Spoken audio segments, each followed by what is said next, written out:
Here's a question about renovation of a house.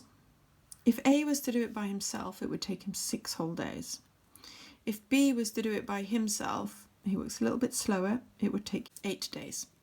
But they're going to need C to help as well, because this whole work has to be finished in 3 days. So the question is, how much is C going to help them, and how much should he get of the payment of 3,200 euros? If we were to look at 1 day, then we know that it would be a third of the work, because everything needs to be finished in 3 days. So in 1 day it would be a third of the work, and that would get a sixth would be done by A, plus an eighth would be done by B, plus whatever work C would be, which we don't know what that is yet, but that would be a third of the work in the house. Let's look at all 3 days then. If we were to look at 3 days, work is complete. We know that 3 days would be 3/6 would be completed by A, and 3/8, because they work 1/8 every day, would be completed by B, plus however much C would be. We know that however much work C does, that will be the whole house, so then it would be complete. So we're trying to add fractions here that have a different denominator.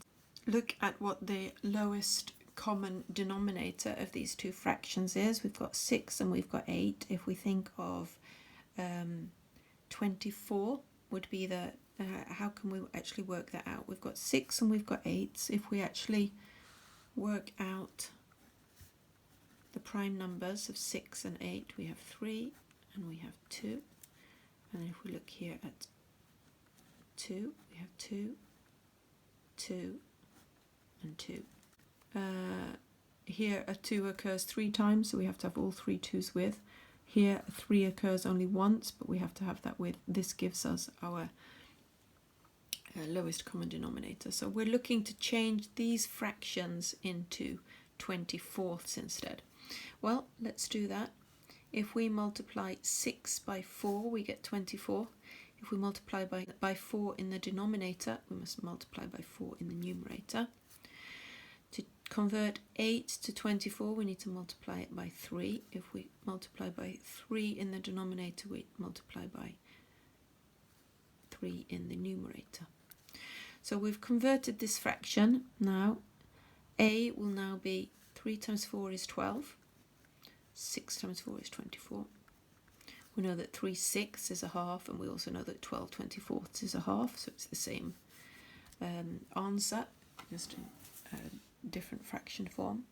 Plus 3 times 3 is 9, 8 times 3 is 24. Plus whatever C works. Now let's call C's amount of work x divided by 24, so we also put the amount that C works into 24ths, and then when that's complete, the whole work will be complete and we'll have done 24/24ths share of work. So now we've got the same denominator here, we can actually add the fractions. We're calculating in 24ths, so it's going to give us an answer in 24ths. 12 plus 9 is 21.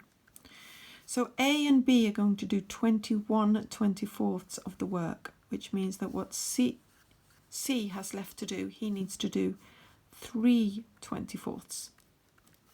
So here we've added those two. X has to be 3/24ths, and that would give us 21 plus 3 would be 24/24ths. So now we know that C's share of the work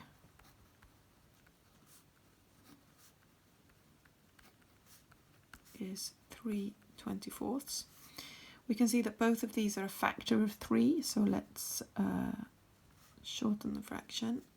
into 3 divided by 3 is 1, 24 divided by 3 is 8. So C's share of the work is 1/8 of the work, therefore he should get 1/8 of the pay.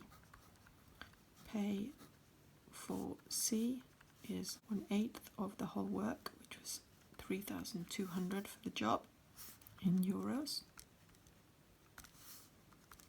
32 divided by 8 is 4, 0 divided by 8 is 0, 0 divided by 8 is 0. So C's share of the work